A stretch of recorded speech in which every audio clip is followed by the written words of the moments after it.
KPU mengembalikan hak politik Prima untuk ikut serta dalam pemilu 2024, Prima cabut gugatan kami cabut karena memang kami sudah menghitung itu juga. Kalau kemudian ini berlarut-larut, sementara di bulan Mei itu kalau nggak salah sudah mulai penentuan dalam daftar calon sementara DPR secara nasional. Nah, kalau kemudian ini berlarut dan Prima juga tidak mau menginginkan itu sebenarnya. Yang penting kembalikan hak politik kami, selesai, kami cabut gugatan.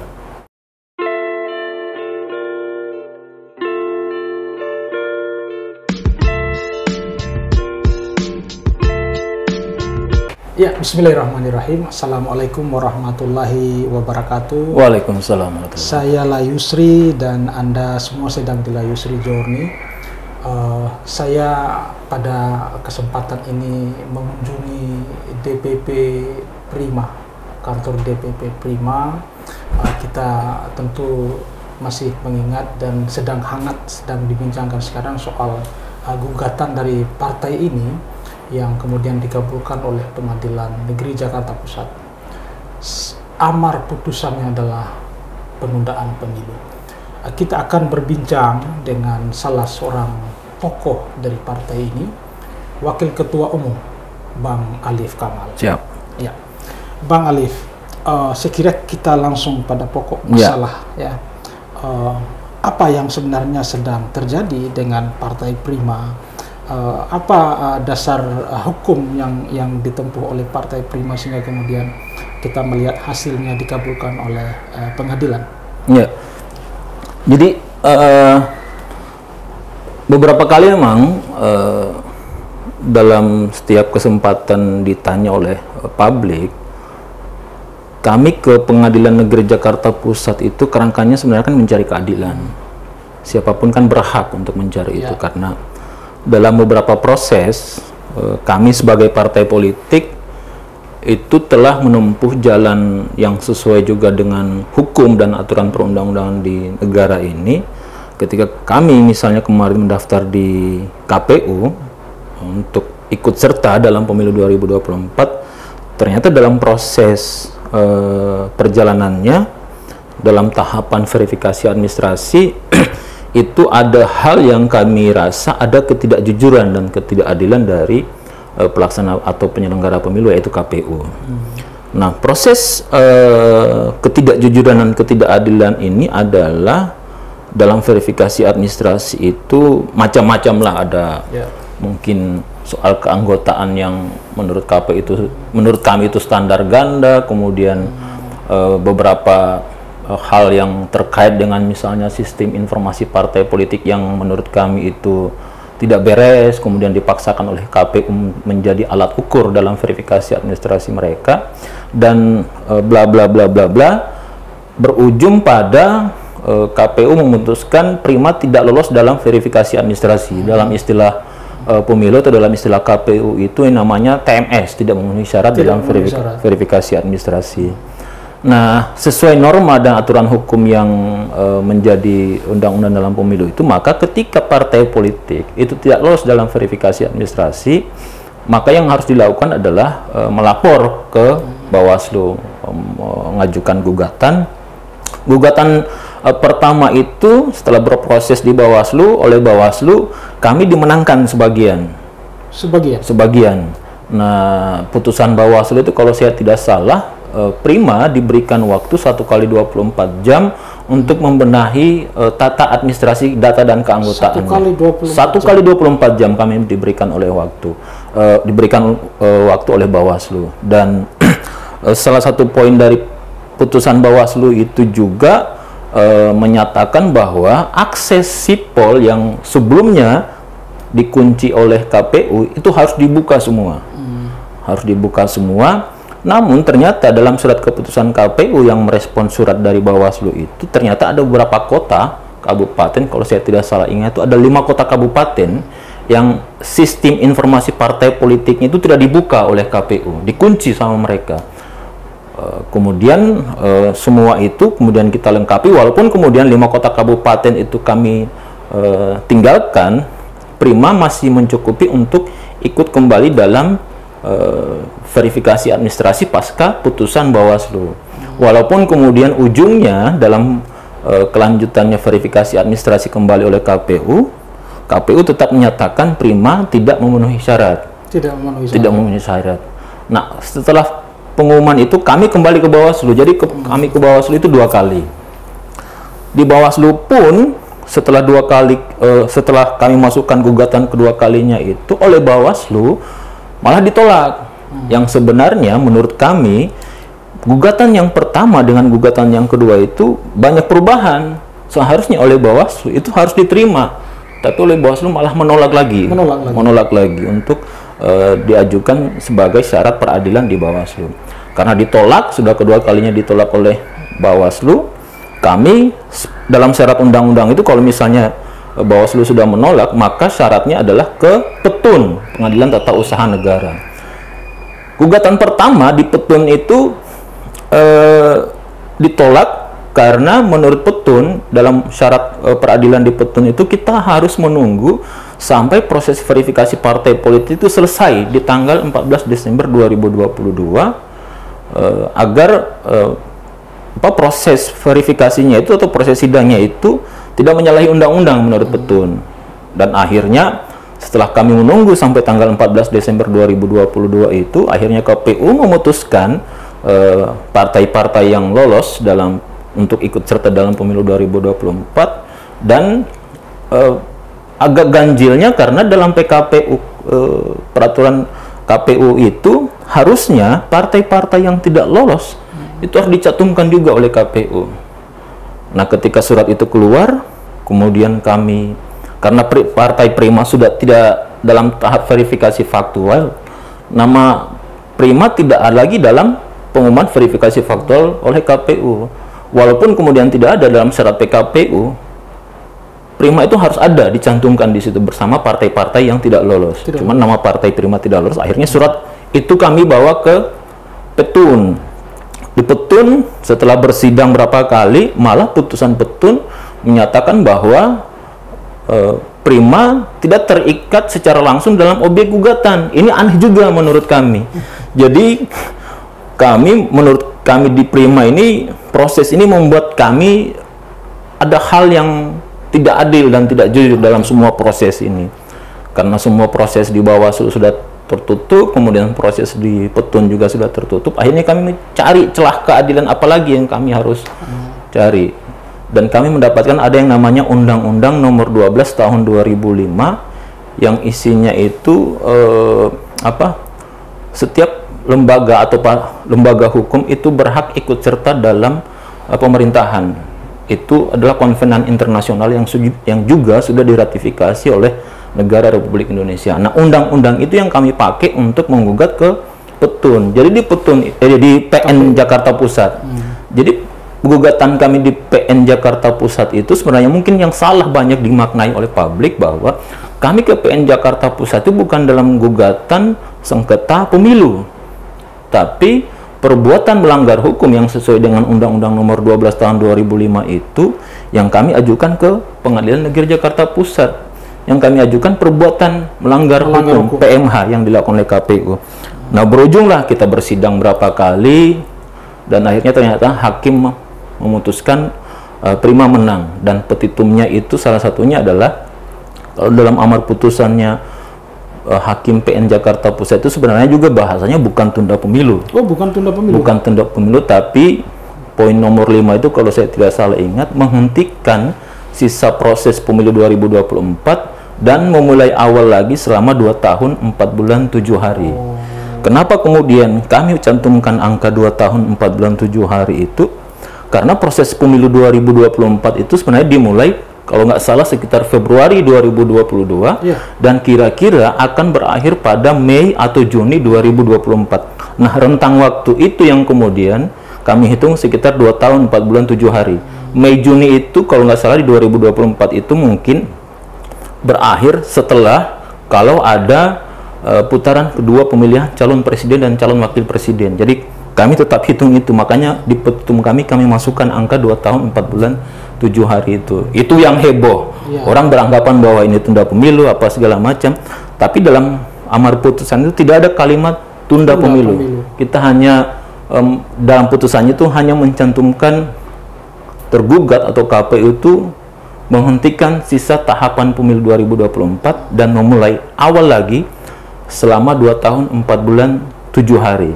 Nah, ini yang 1 minggu terakhir ini banyak heboh. Anda se-Indonesia. Anda ini bikin geger politik se-Indonesia. Oke, Bang Alif, tadi ada proses Anda selama bagaimana membawa Prima ini. Tetapi putusan pengadilan itu melegitimasi klaim teman-teman di Prima bahwa memang ada yang tidak beres di penyelenggara pemilu. Betul. Ya, itu saya mau tambahkan. Legitimasi itu tercantum dalam amar putusan nomor 3 kalau saya tidak salah, menyatakan tergugat melakukan perbuatan melanggar hukum. Kemudian yang kedua itu Prima dinyatakan sebagai partai politik yang dirugikan secara administrasi. Nah, itu poin 2. Itu juga sebenarnya yang tidak mendapat perhatian publik, karena sebenarnya terbukti KPU ini salah, terbukti KPU ini melanggar hukum. Nah, itu yang kemudian banyak juga oleh publik tidak melihat itu, sisi itu. Karena sebenarnya di amar putusan nomor 5 itu kami juga tidak ujuk-ujuk untuk menghentikan proses pemilu ini. Karena sejak November atau sejak Desember 2022 kemarin itu, karena kami sudah merasa dicurangi oleh KPU, dan memang kami dicurangi, kami sudah minta ke KPU dalam bentuk aksi, dalam bentuk demonstrasi. Kami ke KPU meminta KPU, kalian hentikan dulu proses pemilu ini, karena ada yang tidak beres dengan pekerjaan kalian, ada yang tidak beres dalam proses administrasi partai kami. Makanya kami minta sejak November kemarin itu, sejak Desember 2022 itu, hentikan dulu proses pemilu ini karena ada yang tidak beres. Kita audit sama-sama ini proses verifikasi administrasi ini. Kalau memang kemudian data kami salah, data kami yang banyak benar, oke, kami tidak masalah, kami ikhlas. Tapi kami merasa kami ini benar, data kami cocok dengan apa yang harusnya menjadi syarat verifikasi administrasi. Itu yang kemudian juga oleh publik hari ini tidak melihat sebenarnya. Dari November, dari Desember 2022 kemarin itu kami sudah aksi, kami sudah demonstrasi di KPU tentang hentikan proses pemilu ini. Begitu, Bang, sebenarnya. Ya, yang menjadi perhatian dan mengejutkan orang adalah frasa penundaan itu. Betul. Semua perhatian orang kemudian mengarah ke situ. Betul. Lalu namanya politik ya, akan ada banyak tafsir di situ. Betul. Akan ada banyak semacam dugaan-dugaan siapakah di belakang mereka ini. Siapa yang berkepentingan dengan Prima ya, apakah ada kelompok-kelompok tertentu yang dari belakang mendorong-dorong. Itu gimana menanggapi anggapan-anggapan seperti itu? Ya, banyak sih yang beranggapan seperti itu. Tapi ceritanya kan kita di Prima ini membangun partai politik itu bukan 1 tahun, 2 tahun, 3 tahun. Kita berpartai politik itu, orang bilang kan memang kalau di luar itu, Prima ini jelmaan PRD lah. Yang orang dulu itu bilang PRD itu masih tanda kutip lah, bahwa ada ini, ada pokoknya macam-macam. Tapi kita bikin partai politik untuk ikut serta dalam pemilu 2024 itu yang sudah lama, bukan kemudian baru 2024 ini. Sejak 99 kami sudah ikut pemilu 99 dengan lewat PRD, kemudian 2004 coba-coba bikin partai juga nggak lolos, kemudian 2009 juga coba-coba mulai baru lagi tetap nggak lolos. Nanti sampai di 2024 ini baru kira-kira sudah dalam tahap proses verifikasi administrasi. Tapi apapun itu, anggapan-anggapan yang seperti itu sebenarnya kami buka diri. Kami buka diri. Kalau kemudian ada yang backup dari kelompok ini, ya ditelusuri saja agar kemudian publik juga tidak beranggapan yang aneh-aneh, tidak bergosip-gosip ria di luar sana. Karena menurut kami betul bahwa frasa penundaan pemilu itu memang banyak dikaitkan dengan mungkin kejadian 1 tahun yang lalu. Banyak ya kelompok siapalah yang juga berkeinginan untuk menghentikan tidak lanjut ke pemilu 2024. Tapi kami tidak ada urusan dengan persoalan-persoalan itu. Kami tidak mau tahu dengan siapa yang kira-kira untung dengan isu ini. Kami tidak berurusan dengan itu. Urusan kami adalah bagaimana hak politik kami, hak ikut serta dalam pemilu 2024 itu dikembalikan oleh KPU, agar kemudian tidak macam-macam lah. Kami hanya mau ikut pemilu. Kami tidak mau berurusan dengan siapa yang mau berkepentingan dengan isu tunda pemilu. Kami tidak mau berurusan dengan siapa yang mau menumpang isu ini. Kami tidak mau berurusan dengan itu. Baik, hak konstitusional Anda dipenuhi, begitu kira-kira. Itu saja. Oke, kita rehat sebentar, Bang. Siap. Bang Alif, kita lanjut. Siap. Ya. Jadi pandangan orang langsung mengarah ke penundaan itu. Ya. Karena kita bisa lihat sebelum ini ada wacana 3 periode. Betul. Ada wacana macam-macam lah. Betul. Ketika kemudian Pengadilan Negeri Jakarta Pusat memberi putusan penundaan, menyetujui pengaduan dari Partai Prima, itu orang langsung berpikir ke belakang kemarin itu. Jangan-jangan orang-orang ini memainkan ini. Betul. Jangan-jangan ada operasi kekuasaan. Ini yang orang-orang awam bertanya-tanya begitu. Karena politik ini kan selalu ujungnya adalah bagaimana main-main. Setuju. Ya, politik itu bagaimana memainkan isu, memainkan wacana. Terkait dengan soal orang-orang di belakang Prima ini. Apa kepentingan KPU misalnya sampai harus dalam tanda petik menghalangi Prima? Kenapa tidak diloloskan aja? Kalau teman-teman Prima melihat bahwa ada kejanggalan dari proses yang dilakukan KPU selama verifikasi, kenapa sih Prima harus dalam tanda petik dihalangi untuk masuk menjadi peserta pemilu? Ini pertanyaan yang baru saya dapat selama kita berpolemik di luar sana. Kita juga agak kurang tahu sebenarnya dengan problem itu, kenapa kemudian KPU harus mengganjal kami. Karena dari proses beberapa informasi yang kami dapat, justru data Prima itu malah lebih bagus dari partai-partai baru yang lain. Ini beberapa informasi yang kami dapat, yang kami verifikasi sumbernya itu A1. Justru partai kami malah lebih bagus datanya dibanding partai-partai lebih tertib. Nah, itu jadi keanehan juga buat kami. Kenapa sampai KPU ini berbuat seperti ini? Karena kalaupun kemudian ada kelompok yang mungkin tidak senang dengan kehadiran Prima, ya tidak terang-terangan juga menyatakan bahwa kami tidak disenangi. Dan logisnya juga, syukurnya juga, karena sebenarnya kami dengan isu tunda pemilu ini sudah 1 tahun yang lalu tidak bersepakat sebenarnya dengan isu itu. Tidak bersepakat dengan isu itu. Soal presiden 3 periode juga kami tidak bersepakat. Menolak. Soal perpanjangan jabatan pun kami juga menolak. Bisa dicek jejak digital kami, jejak digitalnya pernyataan saya di media, jejak digitalnya ketua umum kami, sekjen kami. Tidak bersepakat dengan isu-isu itu. Tidak pernah ada suara-suara 3 periode.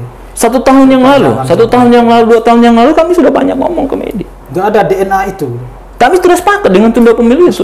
Bahwa tunda pemilu itu kan inkonstitusional. Tidak mungkin kita harus mengusung isu itu.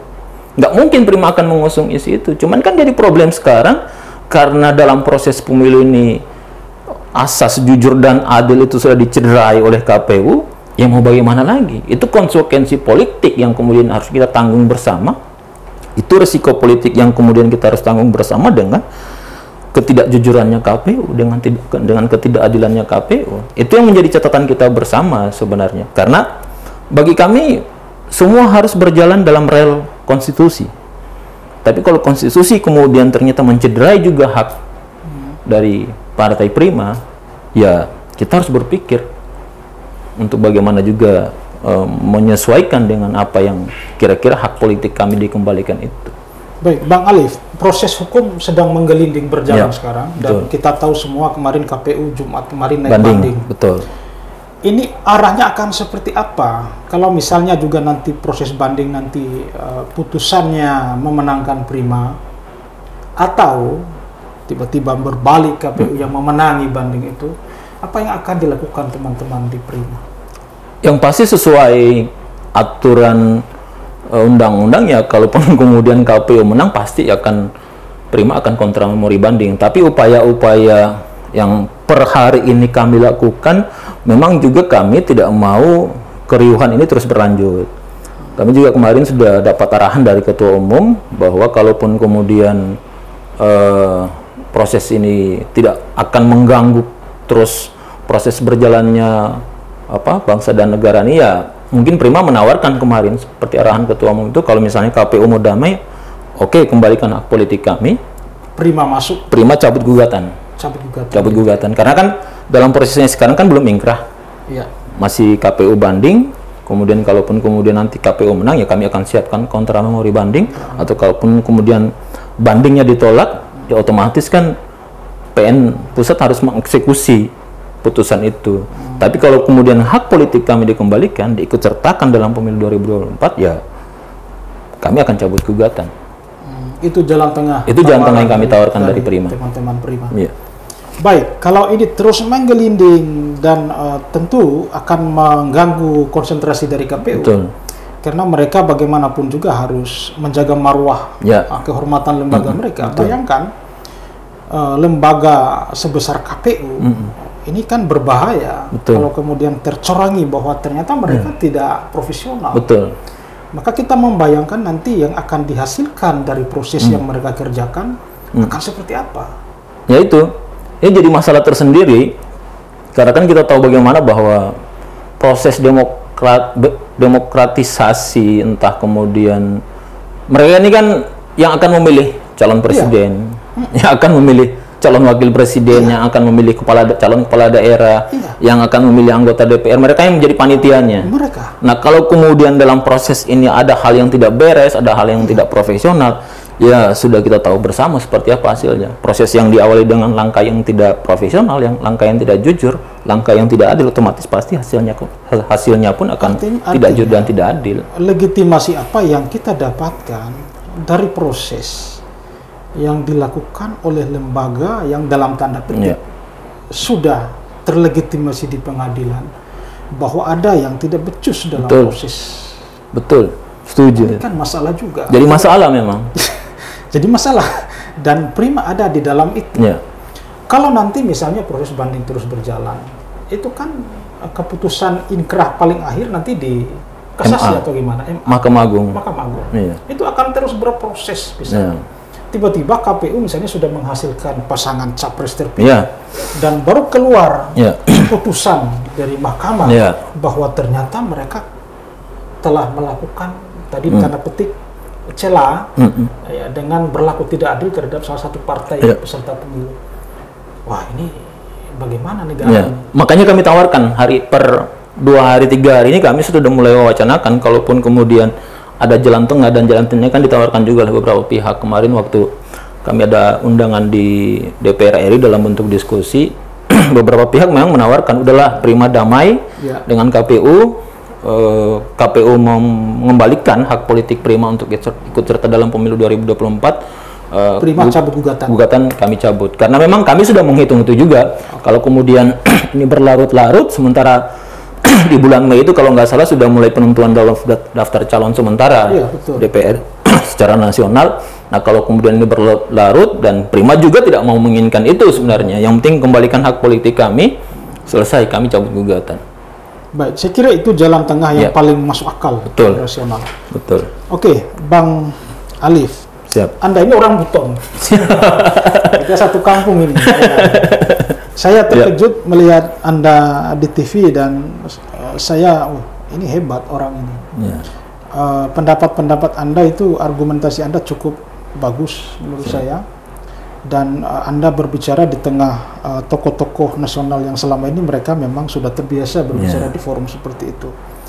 Dan Anda sebagai orang baru, dan mohon maaf tampak tidak gagap begitu. Tidak ada demam panggungnya begitu. Belakangan saya tahu dari teman saya, Pak Tasrifin, ternyata Anda ini adalah pinwananya. Kemenakannya. Saya minta sama Prof. Iping, saya bilang kasih ketemu saya lah dengan beliau itu. Saya ingin koja-koja kita kembali ke Buton ini sesama sebagai orang Buton. Anda, Alif, ini sedang dalam masalah yang memantik perhatian dari banyak orang. Dan tentu saja itu berisiko. Sangat sensitif yang sedang Anda, pusaran yang Anda masuki ini. Apa yang membawa Anda sampai seberani begitu? Jangan sampai Bapak ini ada pakai-pakainya. Biasanya orang Buton itu kan begitu, Iya. keluar meninggalkan Buton itu setelah beres. Iya. Ya, ada sesuatu yang dibawa. Iya. Ya, saya mau konfirmasi ke Anda ini. Saya melihat Anda di banyak forum, di ILC kemarin. Ya. Saya melihat justru seperti setara dengan orang-orang yang selama ini sudah kita tahu mereka malang melintang. Iya. Anda baru masuk justru menguasai panggung. Iya. Pakai apa yang? Sebenarnya proses tanda kutip dibilang berani itu bukan cuman kali ini saja sebenarnya. Sudah Karena sering berani. Gitu. kalau nggak salah di November 2021 itu kami di Prima ini, kebetulan saya juga yang di depan itu pernah melaporkan salah satu menteri, dua menteri dalam kabinetnya Pak Jokowi ini terkait kasus PCR. Orang juga berkuasa yang sedang berkuasa ini. Orang juga berpikir, Liv, itu dua menteri besar loh. Itu dua menteri yang masih berkuasa, punya kekuasaan, punya jaringan di mana-mana. Anda laporkan mereka itu? Saya laporkan ke KPK. Berat Senasional juga ributnya, termasuk keluarga-keluarga di Buton juga menelpon. Kenapa kau seberani itu? Saya bilang, ya apapun yang namanya hal yang salah, tetap kita harus suarakan. Bahwa kemudian mungkin ada yang tidak senang atau mungkin tidak suka dengan apa yang saya lakukan, saya tidak ada urusan dengan itu. Saya tidak ada berurusan dengan Anda tidak takut diteror. Ini orang besar negara ini. Dia punya perangkat untuk dengan mudah menekan Anda secara halus, secara kasar bahkan sekalipun. Ya risiko, mau gimana lagi? Risiko.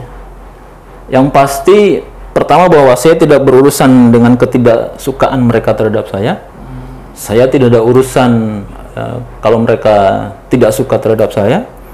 Yang pasti apa yang saya lakukan ini adalah kebenaran untuk kepentingan banyak orang, dan itu pesan dari orang tua saya. Apapun kalau untuk banyak orang lakukan. Entah kemudian ada yang tidak senang. Sekalipun harus nabrak gajah. Sekalipun harus nabrak gajah. Anda semut yang menabrak gajah. Siap. Wah, ngeri itu. Ya mau gimana lagi, kita nothing tulus saja sih, apa ya bahasanya, kayak begitulah. Kalau pakai juga, kalau dibilang orang Buton itu apa ya?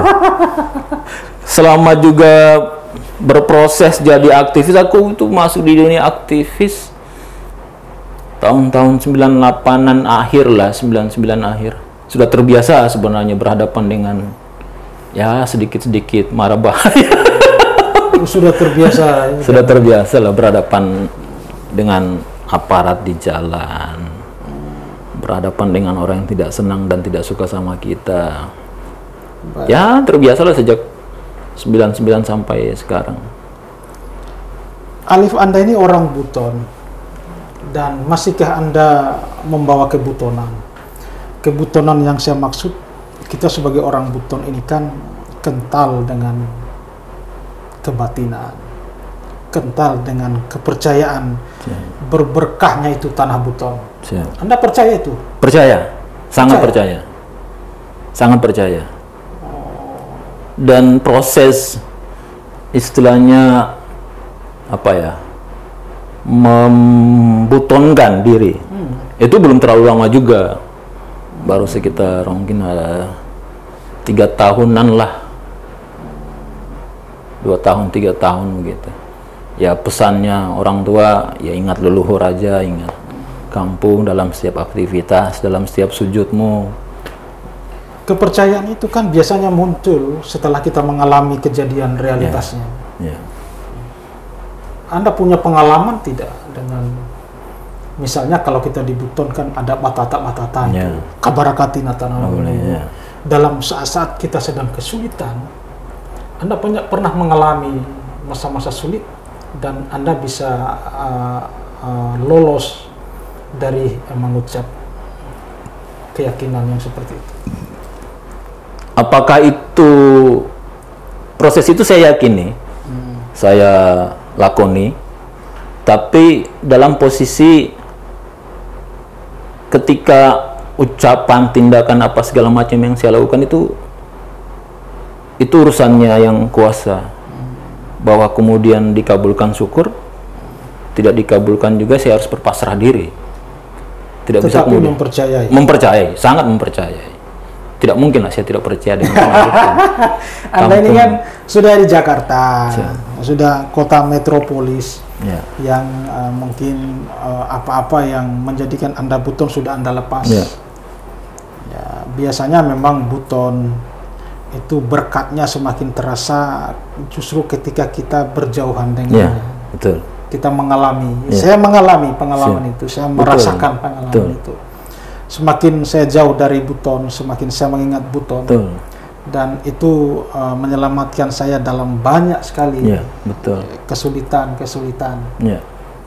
Kalau saya percaya, ternyata Anda juga percaya itu. Sangat percaya. Kalau saya ke buton itu bisa dalam 1 tahun itu bisa 2 kali, 3 kali, dan setiap kali pulang ke buton itu ya tempat-tempat yang mungkin saya anggap istilahnya bisa membantu saya untuk merantau kemana itu saya kunjungi untuk ziarahi untuk zikir di sana. Dan ya percaya tidak percaya hal itu membantu saya. Berarti Anda juga ini mempraktikkan zikir, ini betul itu. Iya. Buka-buka sedikit saja. Iya. Orang buton semua saya juga begitu. Iya. Saya melakukan itu. Menarik. Saya melakukan itu.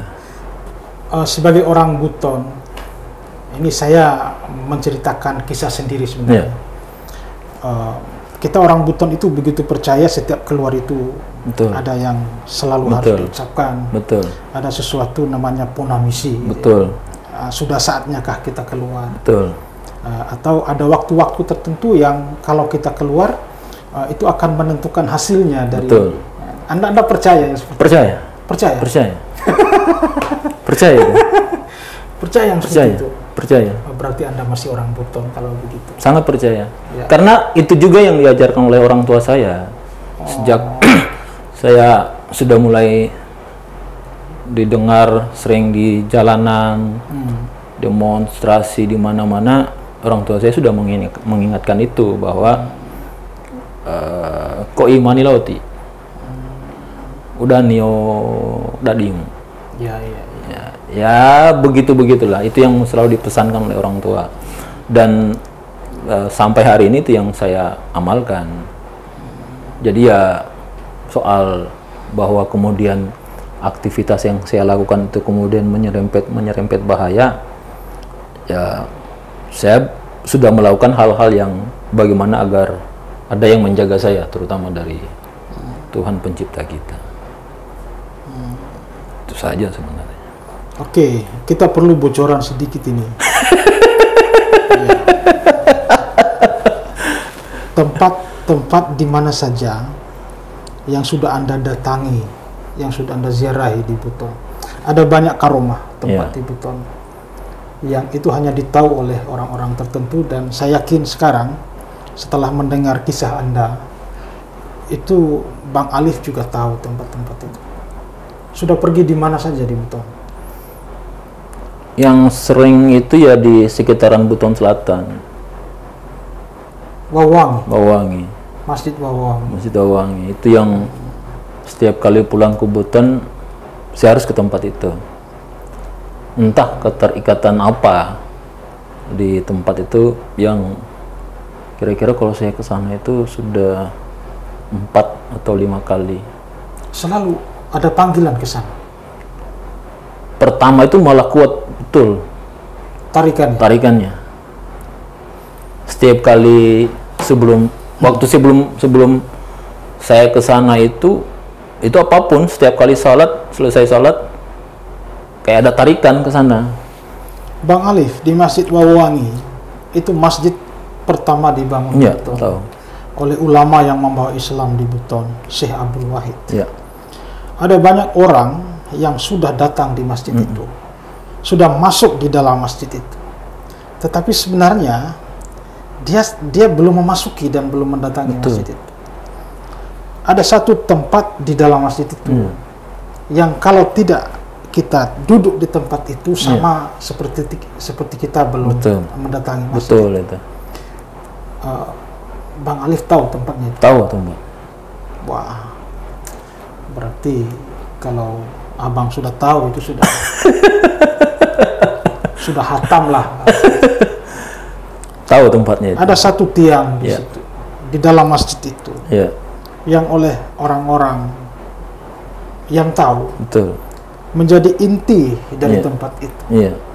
Maka sebisanya kalau berkunjung atau ziarah ke sana harus duduk di tempat itu. Setuju itu. Oh, berarti Bang Alif sudah melakukan itu. Sudah melakukan itu. Setiap kali ke sana itu ritual yang saya lakukan. Di tempat itu. Di tempat itu. Wah, saya menjadi tidak terkejut lagi kalau begitu. Saya lihat bagaimanapun sehebat-hebatnya Anda di jalanan, begitu masuk dalam satu forum, ya saya lihat Anda di ILC kemarin, lalu di Kompas TV, di TV One, Anda duduk bersampingan dengan orang-orang yang mungkin ya sudah kita mengenal mereka sebagai tokoh nasional. Siap.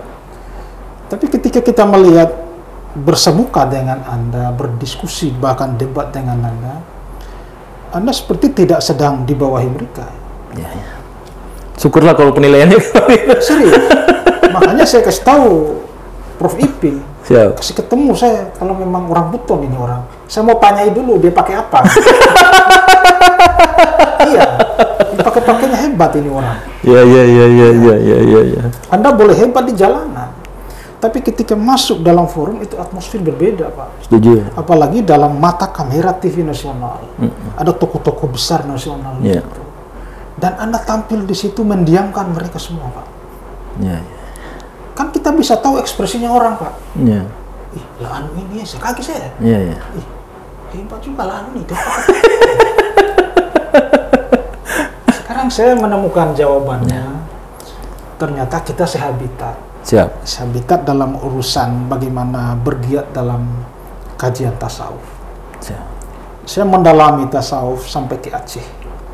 Saya belajar masih pinggir-pinggirnya dan kita masih terlalu jauh dari bisa mencapai isinya. Tapi yang paling penting bahwa kita tidak melupakan bagaimana budaya dan identitas kita sebagai orang betul. Oke, saya kira itu closing kita, Bang Kamal. Siap. Terima kasih banyak. Saya sudah diterima di kantor Anda ini. Terima kasih banyak. Kita akan nanti berdiskusi pada kesempatan yang lain.